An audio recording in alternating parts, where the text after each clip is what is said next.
Hey guys, welcome or welcome back to my channel. If you're new here, my name is Vish and today we're gonna wrap up some books. So there's quite a few books here. Let me just count quickly. Alright, so I read 13 books and one was a DNF. So altogether 14 books we're going to talk about today. I know I said I would do a recent reads when I reached 7 books, but it kind of got out of hand, not gonna lie. And as I said before, my wrap-ups kind of got a bit boring and very formulaic. So with this recent reads, I've broken it down to, I guess, topics that the books correlate with each other. I know Angela from Literature Science Alliance does this, so I'm using that as inspiration for today. So let's just talk about the DNF book first. So the book I DNF'd is Havenfall by Sarah Holland, and this is a YA fantasy and it's to do with portal fantasy. And a huge disclaimer here, I thought they would be traveling to different worlds. I will say that's not what happened. So I was kind of disappointed. I think I got to probably halfway of the book and I was like, all right, this is not for me. So we're essentially following Maddie, who lives on Earth, and Earth is basically called Havenfall. And there are other worlds which are called Byron, Fjordankill, and Solaria, which are different worlds that you can go in and out of via Havenfall. There's an inn that Maddie's uncle owns, and that is kind of the hub or where the doorways reside, so you can travel between worlds. So essentially the story takes place on Earth, and I think I'm just realizing with reading this is that I don't really prefer urban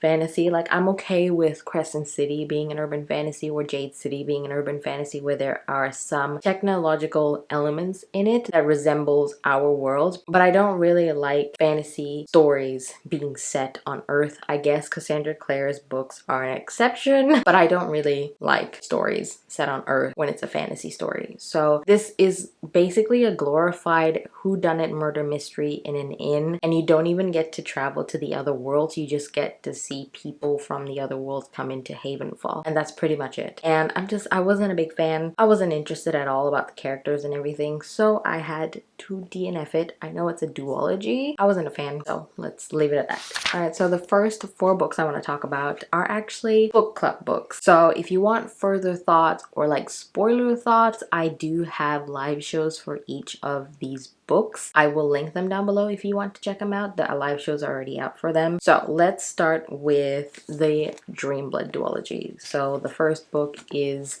Killing Moon. Second book is The Shadowed Sun by N.K. Jemisin, and this is for Erin's book club, the Busy Bee Book Club, which she kindly asked me to join for the month of January and February. And the general consensus for the series is that it's an okay series. It's not really for us, and her other works are better, so I've been told by Erin. It's really hard to give a summary for this, and in the live shows Becca gives a summary and she does a very great job, so I'm going to try and embody that Becca and try and give you a proper synopsis. But essentially it takes place in this city called Gujarat, and there is dream magic in this city. There are different kinds of people that harvest the dream magic, and the main people that we focus on are the gatherers who harvest this dream magic, and it kills the corrupt basically. So let's say if there's a person who has been corrupted by anything or something that disturbs the peace, the gatherers go to them and basically harvest their dream magic and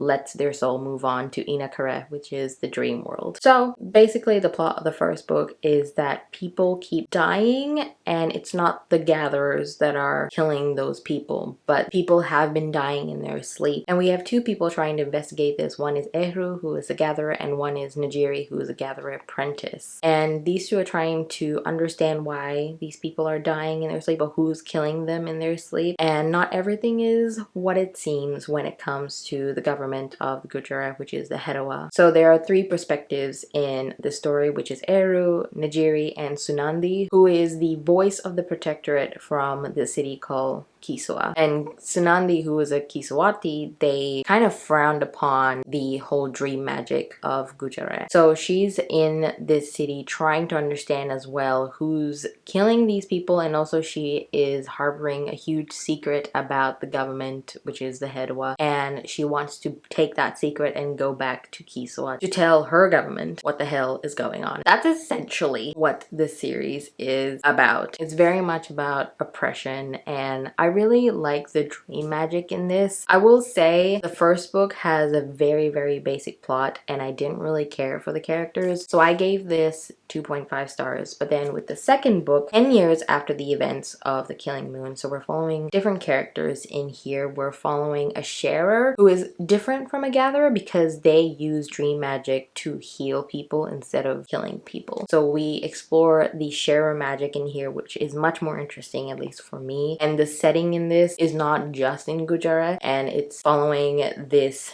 tribe that we've heard of in the first book, but we're following their culture, their way of life, and how it differs between them and the Gujarati people. So it was really interesting to read this, and also there was a really cute romance that I just held on to because I didn't really care reading this. So going into this, I was like, look, I don't give a shit about anything in here, so the only thing that I clung to is the romance in this, which is very, very cute. So I gave this 3 stars. Again, if you want to hear more of mine, Aaron, Becca, and Mina's spoilery thoughts, the live show will be linked down below. Next book I want to talk about that is another book club book, and that is The Unbroken by C.L. Clarke. This was the January pick for Shelf Space Book Club, and my lovely co-host for this was Christine from the Roomies Digest. I will link the live show there if you want to hear more of my spoilery thoughts. But long story short, I gave this 2 stars. Going into this, I was really excited and really hyped for the story, but it kind of kept going in the same direction and I just wasn't impressed. So you have 2 perspectives in this. You have Terrain and you have Luca. Terrain is a soldier for the Empire and she was stolen from her home when she was a little kid to be a soldier. And then we have Luca, who is the princess of the Empire. And both Terrain and Luca, or their whole cavalry, go to the city of Kazal where Terrain was actually born. And there Terrain kind of has to deal with her identity, whether she wants to stay with the Empire or she wants to join the rebellion that's happening in Kazal. And that's what Luca is there for, which she's trying to quell the rebellion and try to communicate with the rebellion leaders and try to work out a truce. Because if she doesn't work out this truce,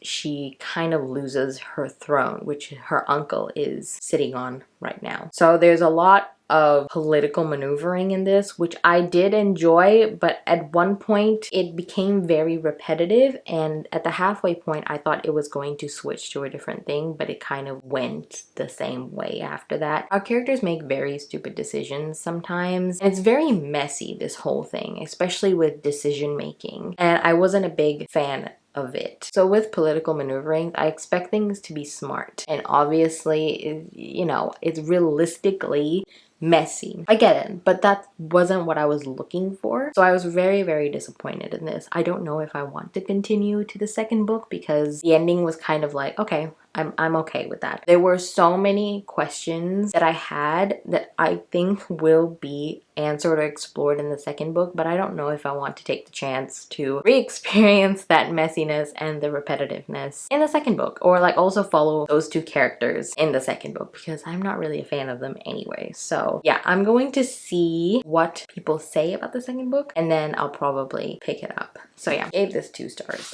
The last book club book I want to talk about is The Daughter of Smoke and Bone by Laini Taylor. Now this was an absolute success. So this was the January pick for the channel Buddy Read. If you don't know, I do a channel Buddy Read where we read 1 book a month. Usually it's a series, and right now we're doing the Daughter of Smoke and Bone series. The Discord is always linked down below if you want to join us. Live shows will be on my channel every month. So I gave this 4.75 stars. I will say why it's not 5 stars in a sec. We're basically following this girl called Karu, and she is kind of living a double life. She is trying to live a normal life where she's an art student, and her other life where she works for this creature called Brimstone, and Brimstone deals with teeth. So Karu's job is to basically go around the world trying to get that teeth or Brimstone and gives it to Brimstone. And Brimstone kind of lives in this, I guess, limbo world called Elsewhere, which is a world between our real world and other different worlds. So one day when Karu is gathering the teeth from other dealers and suppliers, she's noticing that the doors to the Elsewhere are closing from the real world, and she's trying to figure out why that is. That's all I will say, because obviously any more than that it'll kind of spoil the whole thing, and trying to find out what is going on is part of the fun in this, and I really loved it. The first part is that synopsis that I said, which was good. And I also think it was very insta-lovey because there is a romance in this, and the beginning part I thought it was very insta-lovey and I wasn't really buying it. But the second half, when it goes through flashbacks, and I will say that is my favorite part of the story. I love flashbacks, but this one was absolutely amazing. Hence why it's 4.75, because I wasn't a huge fan of the insta-lovey in the first half of the book. But the second half made up for it, so it's 4.75. I've heard the second and third book goes into darker themes compared to this one, because I think everyone says it's very romance based for the first book, but then the second and third focuses more on the plot. I won't say what it is because it's a spoiler. So I'm very excited to pick up the second and third book. The writing in this is obviously beautiful, but it's kind of different from the Stranger Dreamer duology. The Stranger Dreamer duology is very lyrical and it's kind of like she's telling you a fairy tale story, whereas in this it is very, very atmospheric and it is told beautifully, but not the same as Stranger Dreamer, but I still really loved it. So the next 3 books I want to talk about falls under the okay books category. So these books were just, if you've seen my tier ranking video, you know the tier thank you next. It's essentially that. These are the books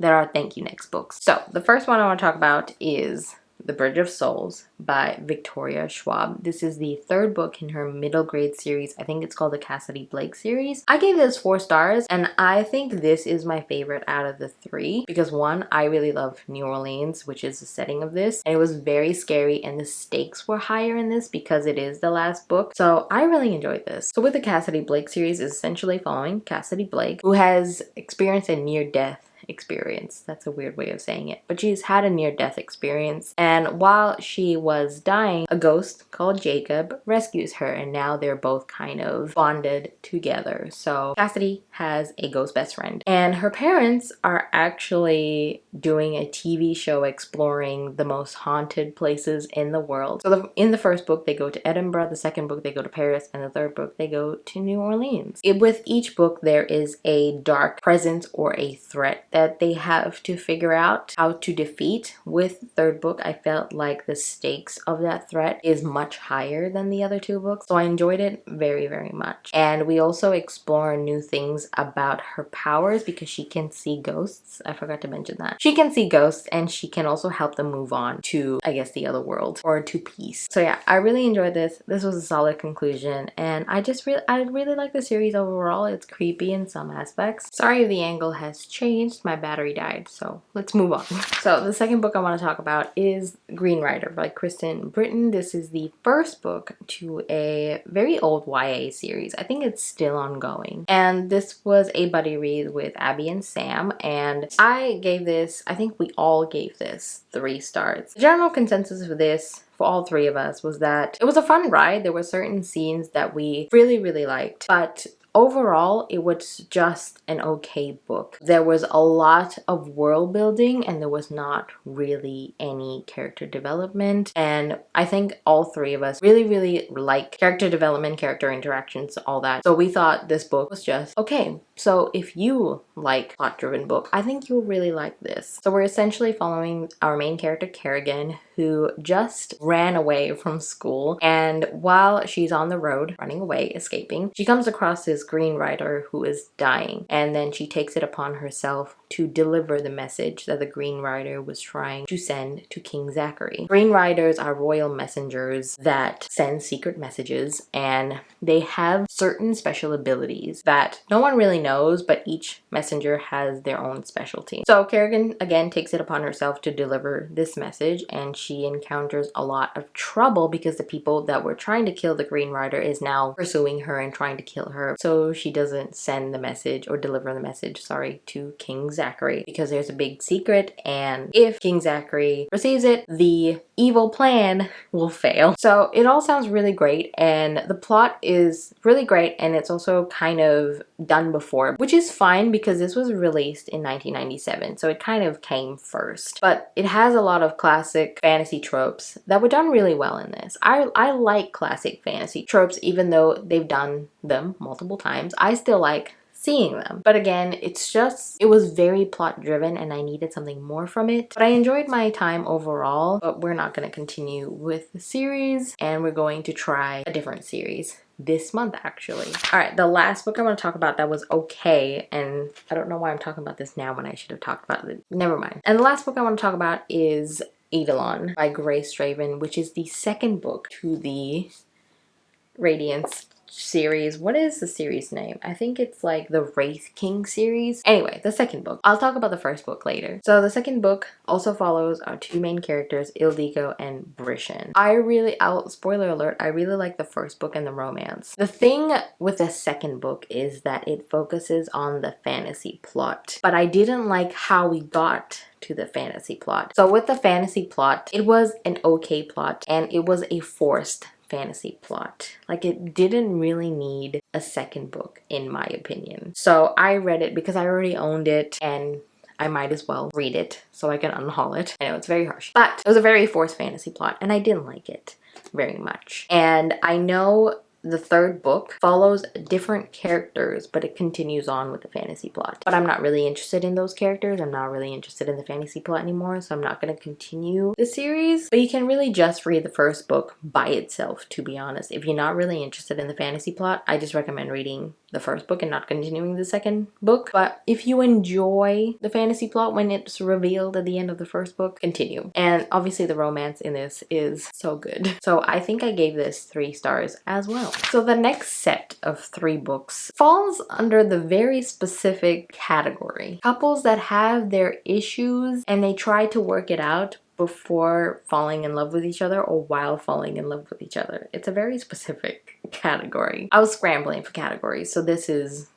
what I came up with. So the first book I want to talk about is All the Feels by Olivia Dade. I read this via Kindle ebook, and this is the companion book to the spoiler alert book, I guess, or series. We follow Alex and Lauren. Alex is the co-star to our main character in spoiler alert, and Lauren has been assigned to Alex as like a babysitter because Alex keeps getting in trouble outside, like in bars and stuff, and getting in fights. The TV producers that he's working for assigned him Lauren as a babysitter to make sure he doesn't do anything publicly, which will kind of ruin the show's reputation. And of course, being in close proximity, they fall in love. And I really liked their banter. Each of them again had their own issues to work out. Alex has ADHD. He's having trouble being his authentic self, and if he does try to be his authentic self, he will get fired or sued from the television show. So he finds an outlet for himself to express himself, and that is writing fan fiction, just like in the first book. So Alex tries to write fan fiction because the last season of his TV show is horrendous, and I will say the TV show reminds me very much of Game of Thrones because we all know about the last season. Everyone hates it. I'm okay with it. So with that, he wanted more for his character, so he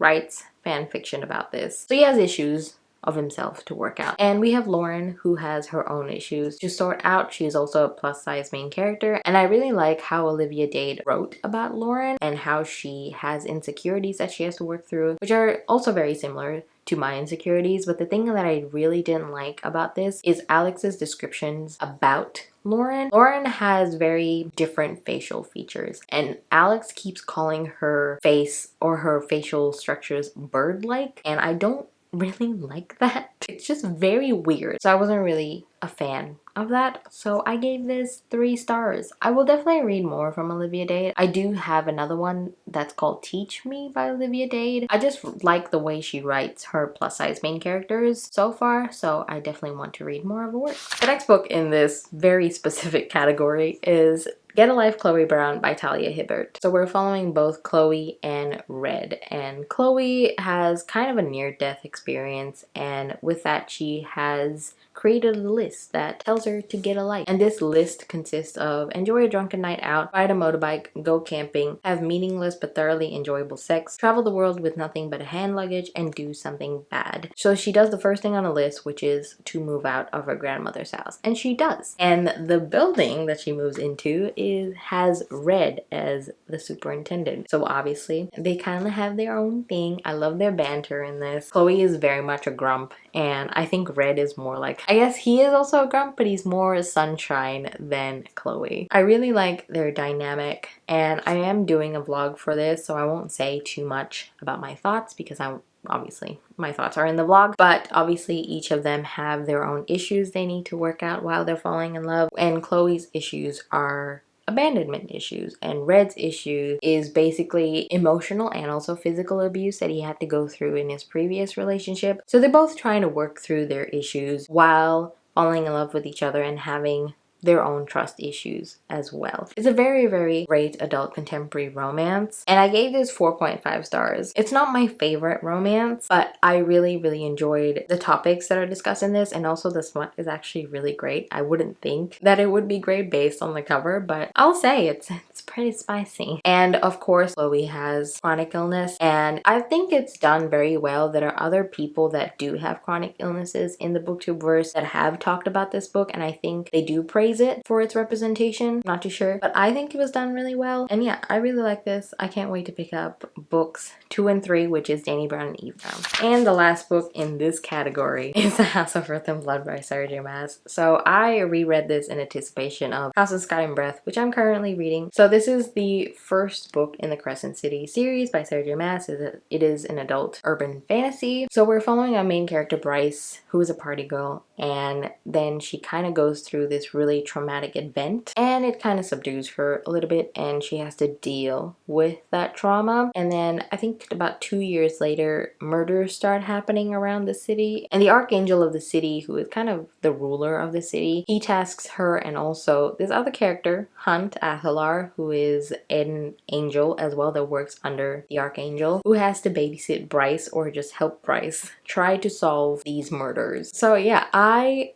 gave this 5 stars. Upon reread, I absolutely love this book. I think it's my second favorite Sarah J Maas book. Y'all know my favorite, but this is my second favorite Sarah J Maas book. It deals with trauma and also grief very, very well. And of course, you have Bryce, who's already having her own issues with the trauma, and then we also have Hunt, who has his own issue because he's a slave and he's done things. So he's a brooding angel. Like, hello. This is Sarah J Maas. There's no male that is not brooding. So yeah, upon reread, I really love this a lot, especially the last 200 pages. And I think Bryce is my favorite Sarah J Maas character so far. She's very, very different from Selena and Farah. But yeah, I really, really enjoyed my reread of this, especially the audiobook as well. And now the last 3 books that I want to talk about is for the last category, which are books that were gifted to me. So these 3 books were gifted to me in hopes that I will love them. So let's see if these people were right to gift me these books. First book I want to talk about is Radiance by Grace Draven, which was kindly gifted to me by Lamia. Thank you so much, Lamia, for gifting me this. And of course, you were right. This was so good. I gave this 4.5 stars. Like, obviously, it's not my favorite because of that ending at the end. We'll get to that. So we follow again our main character, Ildiko and Brishan, and Ildiko is the niece of the Gari king, which is a kingdom of itself. And then you have Brishan, who is the prince of Kai, and they both have to be married because their kingdoms need to form an alliance. And I think I said this in one of my TBR videos that it is an enemies to lovers, and that is not the case at all. This is such a cinnamon roll of a romance. They become friends and then they slowly become lovers, and it's absolutely beautiful. I love this so much. So in saying that, this romance, absolutely beautiful, masterpiece. I love it so much. But the fantasy element in this, right? So throughout this whole book, because these 2 kingdoms are in alliance, there's another kingdom that are like, wait, we don't like this alliance, so let me try to kill Ildiko. So there's a lot of like when they're traveling somewhere, they're being ambushed and stuff like that. Cool. And Brishan's mother who is like a very dark queen, and she also doesn't like Ildiko and tries to assassinate her as well. So all that's happening, blah blah blah, and then at the end of this book, like out of nowhere, this whole other fantasy element just pops out, and then now we have a second book. So I was not a fan of that at all. I was like, why there was no build up to this ending, nothing. It was just like, here's a plot at the end of the book so we can continue on to the second book, and I didn't like that. But the romance in this was absolutely beautiful. I would definitely be reading more of Grace Draven's books. I know she's written Phoenix Unbound or something like that. That's my mom's favorite as well. So I will be checking out her other books for sure. But Radiance, Lamia, you were right. You were right. All right, and the next book I want to talk about is Betrayed by Emily Henry. This was kindly gifted to me by Abby. And Abby, you were right. You know me. You know me. This was 5 stars. This is one of my favorite romances of the year. I loved this. I thought this was going to be like a very happy-go-lucky book. No, it is very dark. So we're following January and Gus. January just recently lost her father, and when she lost her father, she realizes that he was having an affair with someone else. He had a house, a beach house, somewhere else with his mistress. So as the daughter, she goes to this beach house to kind of get away from everything because she's having trouble writing her next book because of the events of her life. And then we also have Gus, who also has his own issues, and he has a beach house next door to January, and he's also having writer's block. So these two actually know each other from college, and they used to be rivals in college, meaning they used to try like one up each other. So they meet during their stay at their beach houses, and they come up with a bet where each of them have to swap genres, meaning Gus writes romance and January writes hard literary fiction. And the person that sells their book first wins, and they both have to write in pen names so they don't like, I guess, ruin their careers or whatever, I don't know. And they need to write this book before the summer ends. So they both kind of work together to try and figure out their books, and obviously January's dealing with her grief and everything, and this is a very hard-hitting book and also a very great romance at the same time. I relate a lot to January because she is a romantic. She likes to romanticize life a lot, and I am a person that does that very, very often. I shouldn't, but I do. Obviously, romanticizing life, you're gonna be disappointed most of the time, but it gives me joy to romanticize. It gives me hope. It gives me something to look forward to in the future. It's a whole other thing, but I really, really resonated with that in January, and I just really loved Beach Read. And in my head, I was like, how did she write People We Meet on Vacation? It's so different, so different. So I really enjoyed Beach Read. Thank you, Abby, for gifting me this. I gave this 5 stars. And the last book I want to talk about is The Spanish Love Deception by Elena Armaz. This was also gifted to me by Abby, and Abby, you know me. Strike 2 for this. Like, 5 stars. Favorite romance of the year. Also one of my favorite romances of all time. Hating Game is like in my number 1 spot. This and The Hating Game are tied. Okay, I love The Hating Game with my whole heart, so now this is tied. I love this so much.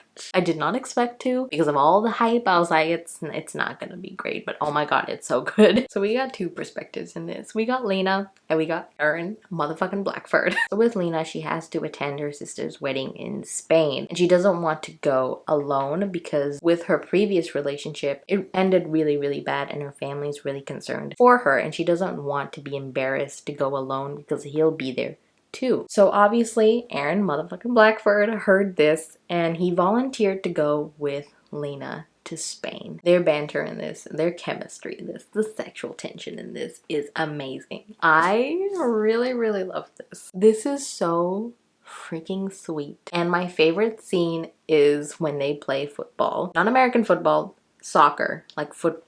That scene was my absolute favorite, and there's one line in this that made me squeal. I won't say because I don't want to spoil anything, but like that line that he said, if anyone's like read this, let me just tell you the page. All right, page 324. Bitch, that was so good. What a line. I was like, Aaron motherfucking Big Dick Energy Blackford. Wow. So yeah, 5 stars if you didn't figure that out. This was really good. I've said this this many times with romance books. If I really love their chemistry, I will be obsessed. So I can't guarantee that you will love this, but if you really like The Hating Game, I think you will really like this. I will say it's very long, but I like slow burn romances, so this was perfect. I know a lot of people complained about it being so long. I guess be cautious about that, but I thoroughly enjoyed each page. Okay, I'm gonna stop now, but this was 5 stars. Okay, so that was all 14 books that I've read since the beginning of the year. As you can see, we got some favorites, we got some duds, sadly, but you know what? That's okay. Before I end it, I will say I am reading House of Sky and Breath. I only have this much left. I know. How am I not finished yet? Because I started this when it was released on the 16th. I still haven't finished it. Don't ask why. I'm reading this very slowly. And I'm doing a spoiler vlog for this. If you made it to the end of the video, put a football emoji for Spanish left the session. Let me know down in the comments if you've read any of these books, which ones are your favorite, which ones were not your favorite. Maybe you didn't like the Dream Blood duology in the Unbroken like me. Did you like Spanish Love Deception? I want to know. Like this video if you liked it, subscribe if you haven't. All my socials and my Patreon is linked down below for you to check out. Thank you guys so much for watching this video, and I will see you in my next one. Bye!